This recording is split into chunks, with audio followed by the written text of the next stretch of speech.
What's going on, everybody? My name is Jack Kelly, host of Point to the Spot, a US-based podcast focused on the world of football. Not joining us today after our long-awaited hiatus has finished is my entirely bonkers friend, Reed Hammond. Reed, we do not miss you. But joining the show, as always, a future presidential candidate, Ball for Pres 2020. I can't stand Donald Trump's America. Andrew Ball. Andrew, my friend, I feel like I have not seen you or spoken to you in such a long period of time. How are you? I'm good. It has been too long, Jack. I agree. Your beautiful face. I kind of accidentally took a month off from the show. But it's good to have you back now. It's okay. I took a week off and went to Alaska, so we all were guilty in the hiatus. Yeah, I mean, it's all right. I'm here for a couple shows just to turn around and go across the pond and not be on the show for a couple renditions. But you're going to go do some deep dives into Belgian. The Neptune League, right? The Neptune Pro League, I'm pretty sure, is the sponsor over there. I was super excited. I thought it was going to be like it was some dumb thing where I was going to get to see Anderlecht play because they're right outside of Brussels, but they're on the road, not at home. Sad face. Not sad exclamation point. Yeah, I mean, it's all right.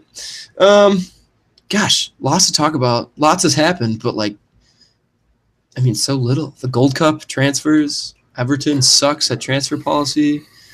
Reed's employed. That's the biggest one. Reed got sold. What an odd man he is. He got picked up by the bar on a free.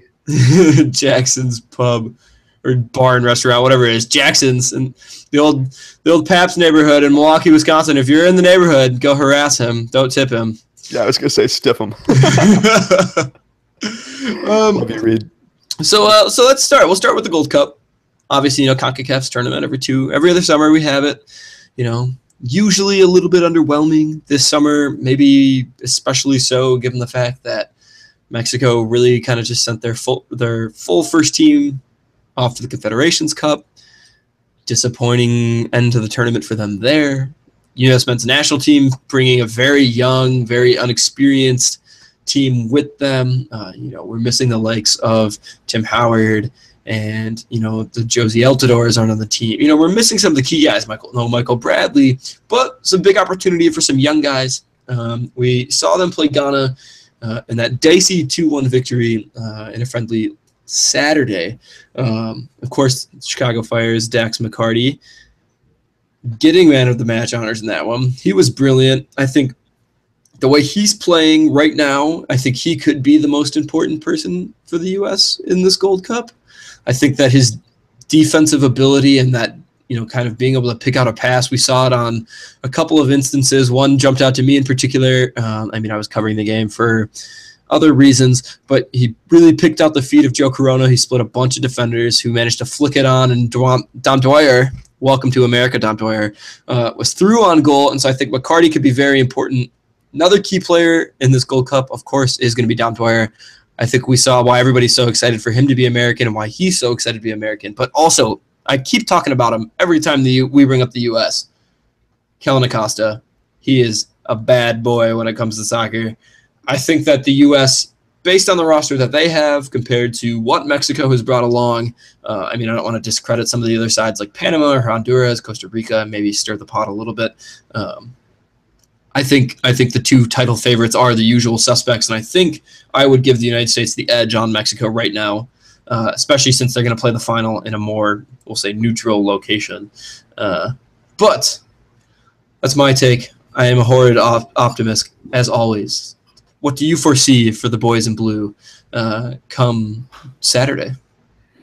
Yeah, so I'm actually excited for the Gold Cup. You make some good points. The big boys will not be there for the U.S. or Mexico, who I think we can definitely agree are the two favorites to meet in the final. But it'll be a great chance, I think, to see for both of those teams some of the young talent and to get some of those young guys experience. Looking at Eric Lichaj, I butchered that name, Matt Miazga, Justin Morrow, Paul Arriola, Joe Corona, the aforementioned Dom Dwyer, some guys that either are young and have inexperience or just have not gotten a ton of caps. I think it'll be good to see them get a run out. They might not, in some cases, factor into the 2018 plans. But for guys like Paul Arriola, he very well could be on that roster going to Russia. And to get him some experience in a major international competition, I think will be vital. The U.S. have a fairly soft group. I don't think they're going to have a ton of trouble until they get to the semifinals, So it would be very U.S. to lay an egg, but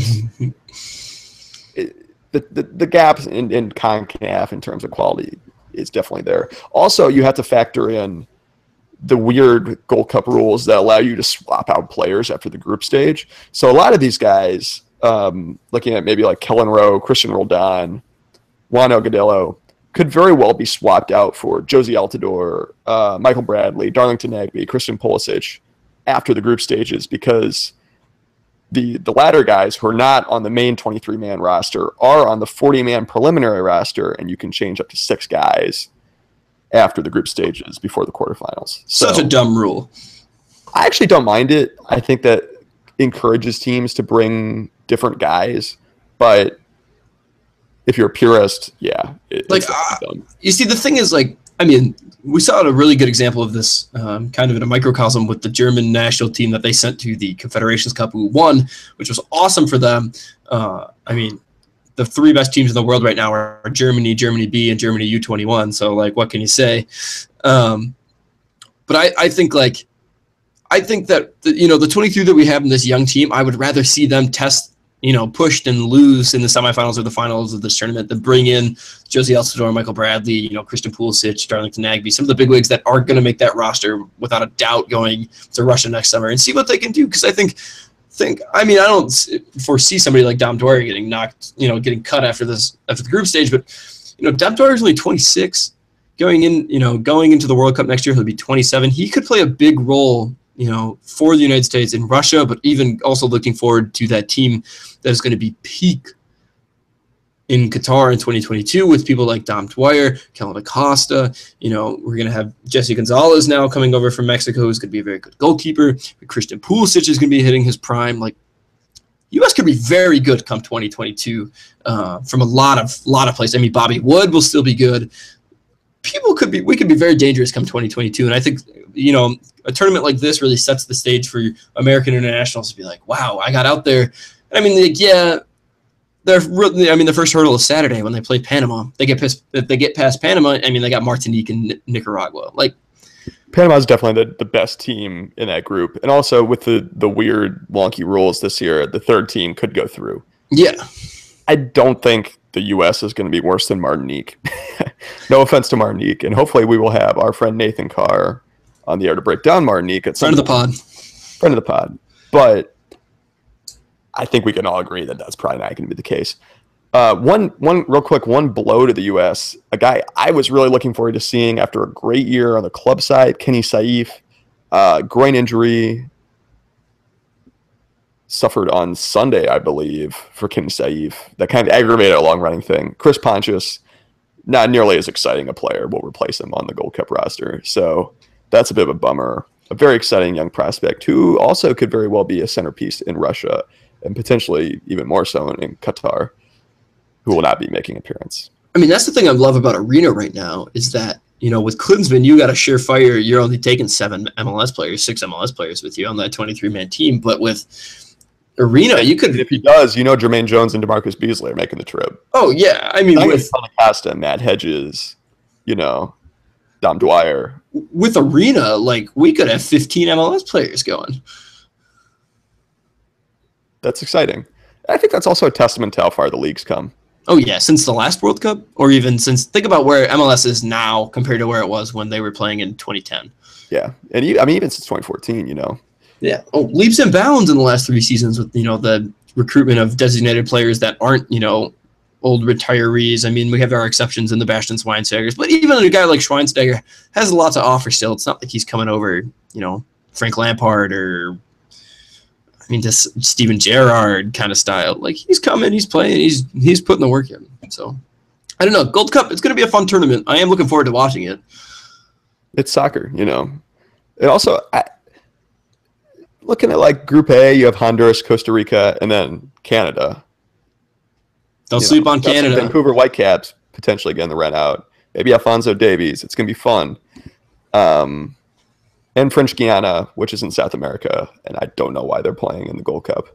And then in Group C, Mexico, El Salvador, and Jamaica, and Curacao, the Minnows, who made it to the group stage. So there are a lot of good storylines here, even if the big names aren't there. So I will be watching. I know you will be watching, Jack. Well, the 4 Caribbean teams are French Guiana, because I think they're technically in the Caribbean. Martinique, I don't understand, but Curacao, and then Jamaica is in the tournament as well. Yeah, great showing for the Caribbean. Yeah, so there's Jamaica having a chance to go on to the knockout stages, and I mean, they're at the final. They were in the final last time around. Yeah, that team, and I mean that team.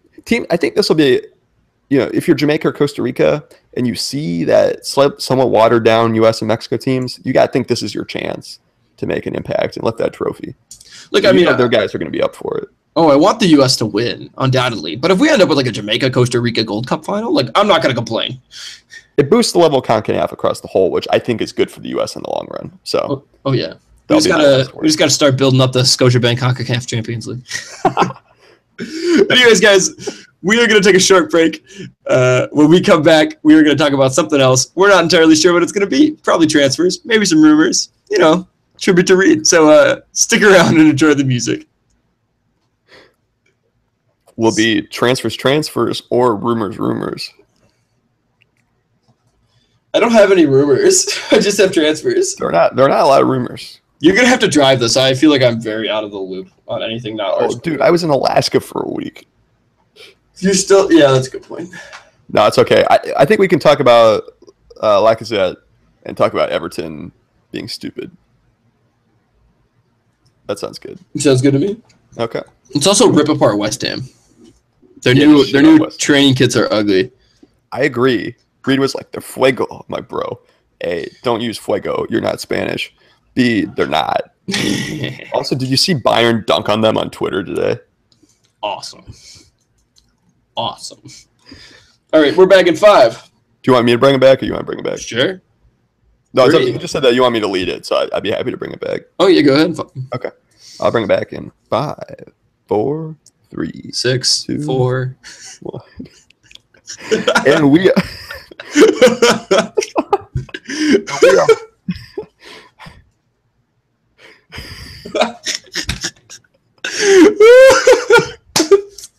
Got some outtakes going there.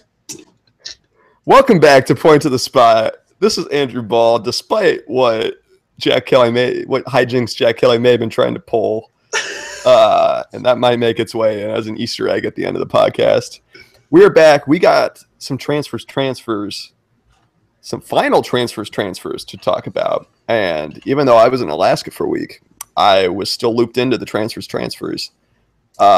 Everton splashing some cash, bringing aboard Jordan Pickford officially at £30 million, signing Michael Keane from Burnley for £30 million, and then also Sandro Ramirez coming in from La Liga, one of the best goal scorers in La Liga, not playing for Barcelona or Real Madrid.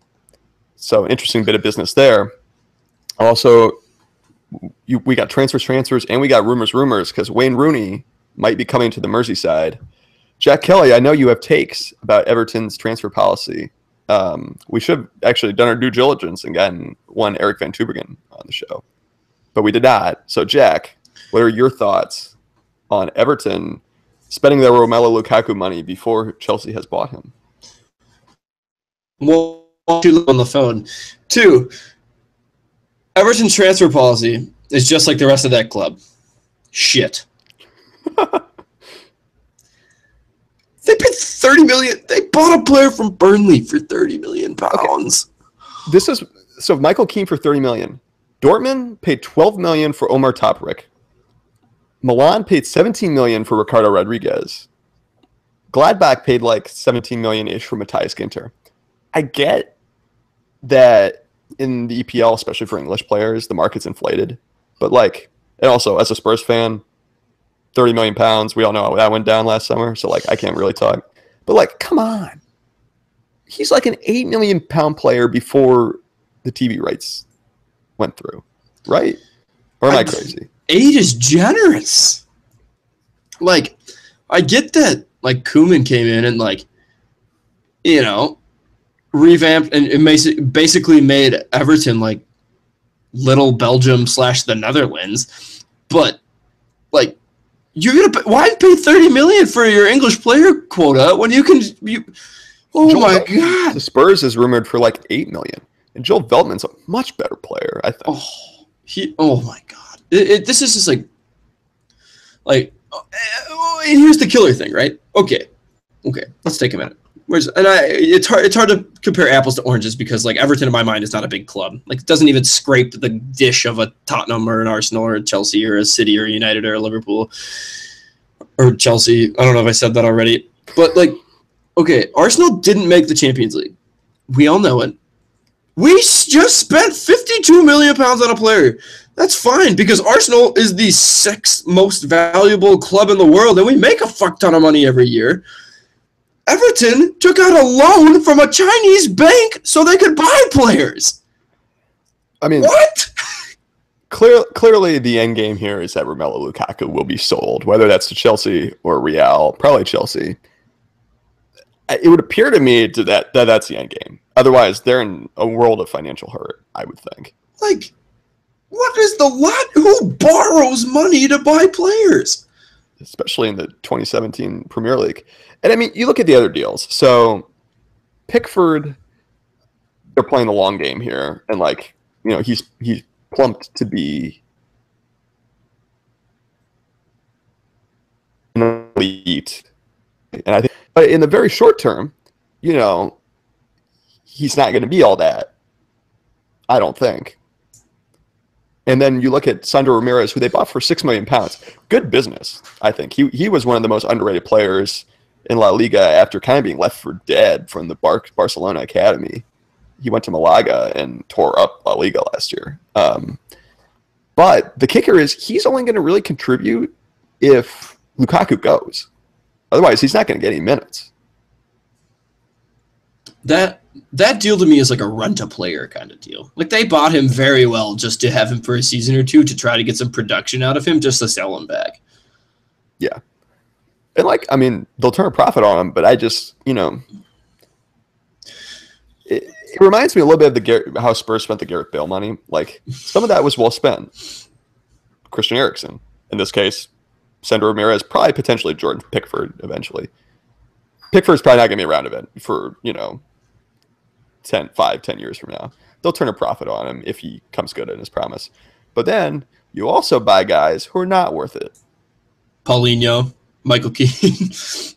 That's the equivalent. Like, that's the equation we have. Adjusted for inflation, yeah, essentially. We have Paulinho equal to Michael Keane. In my mind, that's what makes sense. Because when you have a lot of money, or if you're Everton and are hoping to hell you get a lot of money, and other clubs know that on the transfer market, they see you coming. They see you coming with bags of cash. Burnley, I'm sure saw it, you know. And when you add on the fact that Michael Keane is English and a defender, and Everton needs both of those, you know, it was kind of always destined to be an overpay. But I don't know. All I can think of is City overpaid for John Stones. So they used the John Stones money that overpaid for Michael Keane. I don't want to bash Everton too bad, right? So, like, here's the thing. They're about to do a stadium renovation, I do believe, at Goodison.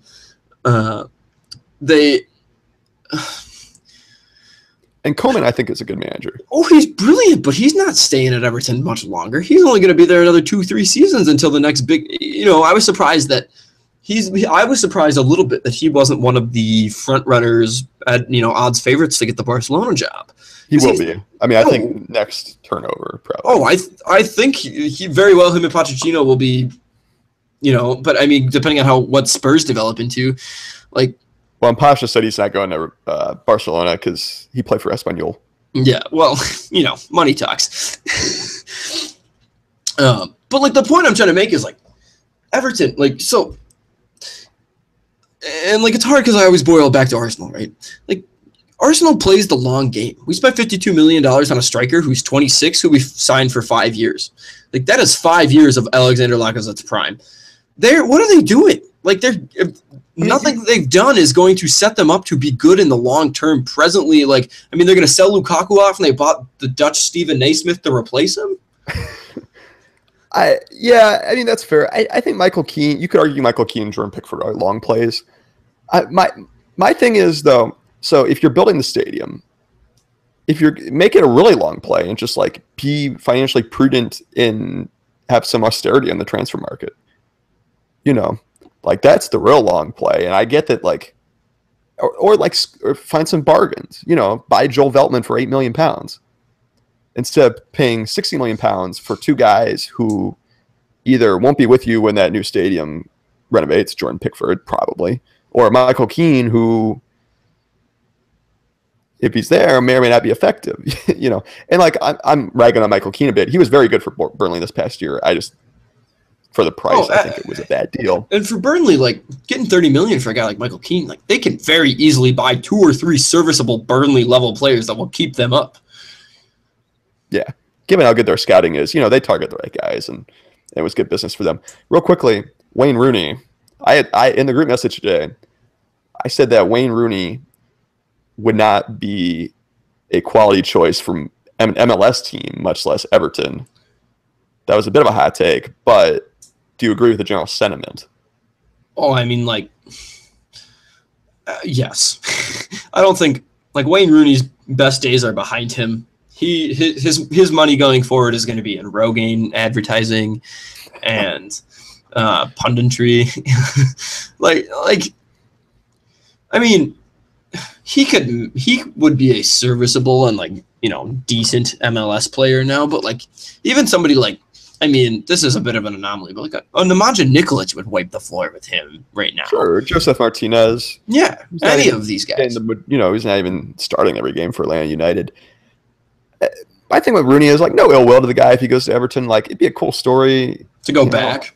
Yeah, if he wants to come off the bench and bang in some goals, sure, more power to him.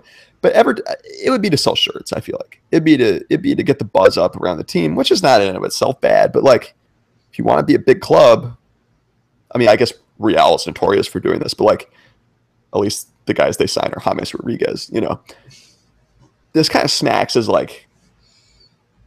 it's one step up above the Chinese Super League on some level, signing big name players who, if they contribute, that remains to be seen, but it gets you some buzz. And if you're Everton and are trying to position yourself as eventually joining that top tier of English football, again, not to shit on them too much, because I have nothing against Everton, but it strikes me as an odd move to alternatively be claiming that you are on a trajectory that will eventually land yourself up there with Liverpool and City and Arsenal and hopefully Spurs, and alternatively bring Wayne Rooney back. It's odd to me. You mentioned Lacazette, Jack. I'm sure you have takes on the French international coming to the Emirates. I'd say a good bit of business for him.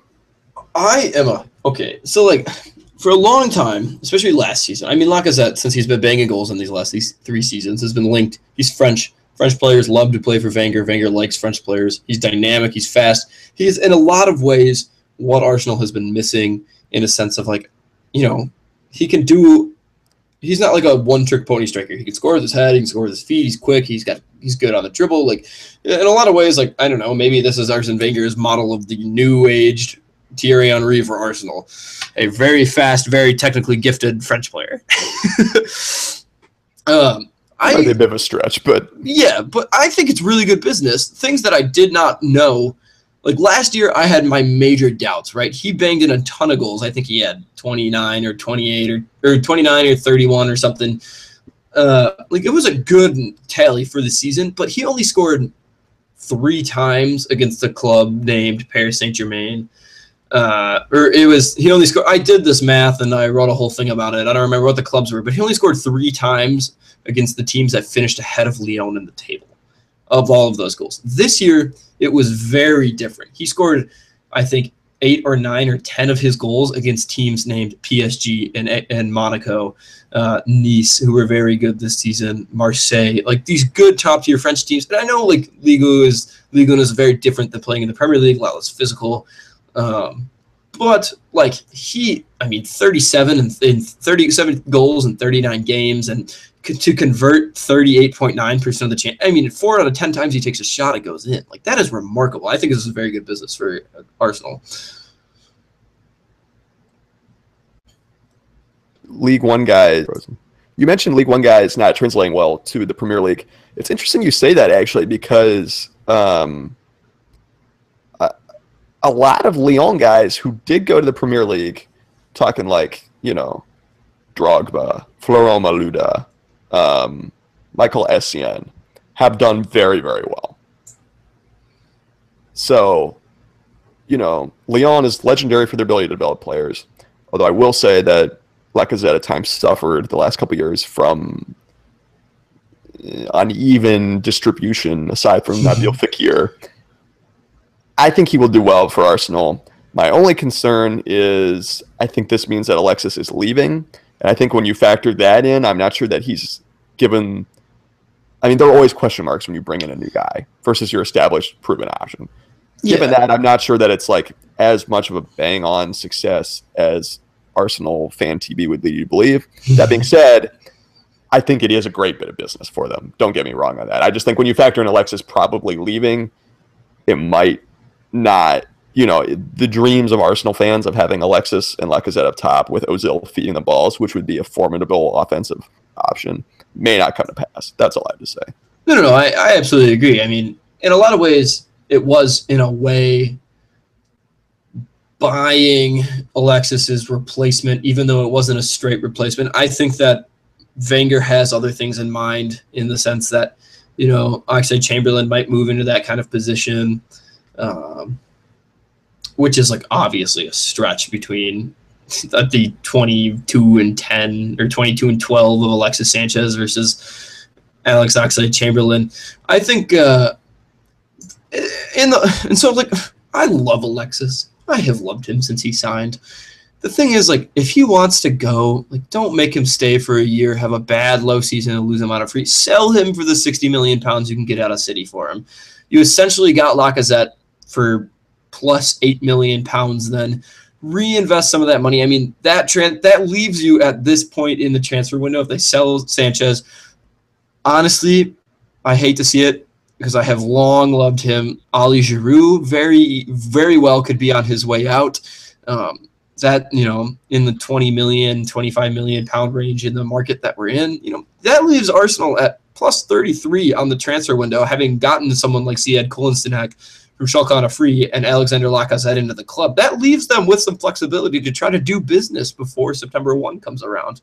And I don't think that this is the end. I think like someone like Thomas Lemar from Monaco, who they have very hard said, no, he's not for sale. No, he's not for sale. I mean, when you come back in with 15 million euro more than what you bid for him originally, like, I think he could be maybe a little bit of a long play, but also instant production replacement to try to bring in and put on that flank. Like, there's flexibility, and I am like very satisfied with how aggressive Arsenal's transfer policy has been so far this season. Something that usually does not happen. Absolutely not. I will be damned if we ever see this again. Overall, I think it's good. There's been many funny things. I didn't realize this until now. Moussa Sissoko was Spurs' record transfer. Yep. Which I think is just more a sign of inflation than anything else. Oh, I know, absolutely. And there's 2 points from that. It's like, one, on the service level, it's like, LOL, Arsenal's record signing is Alexander Lacazette, Spurs is Moussa Sissoko. But 2, and more importantly, is that, wow, Spurs are really damn good for not paying any money for their players. Pretty much. I prefer to take the second of the 2 takeaways. Oh, the second one is much more important. I'm just waiting for Moussa Sissoko to go to China or Marseille. Oh, I know. Let's see. What any other major transfers that jump out at us? It's been fairly quiet aside from. I know it has. Aside from Lacazette, really. Christian, and even that deal was pretty quiet. I texted you guys today that like both Sky and some of the people that I know via the internet had confirmed that Lacazette was in London Colney to do the signing and to do the thing, to take the photos and put the outfit on and juggle, not do really anything impressive in the photo shoot. About 11 a.m. Central Time this year, and come 1 o'clock, they had confirmed the deal. And so even that was like a pretty quiet signing. 1 o'clock here would have been, they announced the deal at 8 o'clock on a Wednesday night in London. Not a bad gift for the Arsenal supporters coming home from work. Yeah, I mean, but can we talk about hashtag new Laka signing? I don't understand. I don't either. I think this is where we're missing Reed. The one area that we're missing when we don't have Reed on the show. But real quick, speaking of Reed, can we just pause to admire Bayern dunking on West Ham on Twitter? Because that was amazing. Please lay out what happened for the audience. Sure. Well, so I came in a little late, but London Stadium was acting all big and fancy and subtweeting Bayern about how they added, I think it was the video board is now bigger than the Allianz, which cool. Okay. Bayern responded by asking about how the trophy case was, which perfect. Drop the mic. It's hot in here. Yeah, we'll have to see how Slaven Bilic is doing after that sick burn. Yeah, the West Ham shot themselves in the foot a couple of times today with that subtweet, and also these really ugly all-purple training kits that they are sporting that Reed so loved on Twitter. It's really fun when he's not here to defend himself, but those things are ugly. I don't know what he was talking about. I agree, but that being said, I think Reed should buy a full training kit and wear it on the air. Yes, I 100% agree. 100% agree. If you guys want to see Reed in a full West Ham training kit, you tweet at us and let us know at Point to the Spot and with the number 2. And Venmo us at Point to the Spot with the number 2. So, Jack, you're going to set the Venmo account after the show, right? Yes, I am. Well, guys, I think that's all we were going to cover today. Anything else that we want to jump back to? Real quick, just DC United is not home very much in the coming weeks. Oh, that's right. Here Yeah, in the let's see DC about area. this. I had the chance to go to DC United game a couple weeks back. I don't know. Time runs together. Go check it out. The days are counting down, actually, and how many matches they have left at RFK until they move to their new stadium in Buzzard Point. Really bad name for a neighborhood, but it's near Nationals Park in DC, if you know DC geography. Had a lot of fun. RFK, Robert F. Kennedy Stadium, where they play right now, is unique in that, A, it's an absolute dump. B, it's not initially designed for soccer. So what actually winds up happening is all the fans are on the sidelines at RFK. And you're really close to the field because it was designed as a baseball stadium. So it was not, soccer. Like, what the hell is this? And the supporters groups are on just like one of the sidelines, the first row, standing, dancing, banging drums the entire game. A lot of fun. Groups, then the Screaming Eagles, which is the big one. Those are kind of like the ultras. So long story short, like at peak velocity when they're jumping and banging the drums, because RFK is so old, the ground literally shakes. Pretty cool. And when DC United scores, which doesn't happen a whole lot this year, but did happen twice in their win over Atlanta United that I was at, with the winning goal coming from one former Chicago Fireman, Patrick Nyarko. Jack Dabbs. There is the beer toss where everyone tosses their $11 Tecate at once and drenches everyone else in the supporter section. Pretty fun. They don't get to do it a whole lot because DC United is trash offensively, but I will say a fun night. If you're in the DMV, and presumably if you know what I mean when I say the DMV, you already are, go check out DC United. It took me way too long in between my last DC United, which was very much in MLS 1.0, till now in MLS 3.0, even though DC United is still stuck in MLS 1.0. A lot of fun. Definitely recommend it. Excited to see Audi Stadium kick off next season. It's going to be, I do believe, as the mayor of Washington, D.C., fictionally quoted here, badass. Yes, that's definitely, I can definitely see the mayor saying that. I think that what that means, Jack, is you and Reed will be coming to D.C. We will, which also means that you will have finished in your business in Wisconsin and moved away. Don't look at it that way. Anyways, guys, that is all the time that we have for today. Thank you all very much for tuning in. It is good to be back from our break. Premier League can't come soon enough.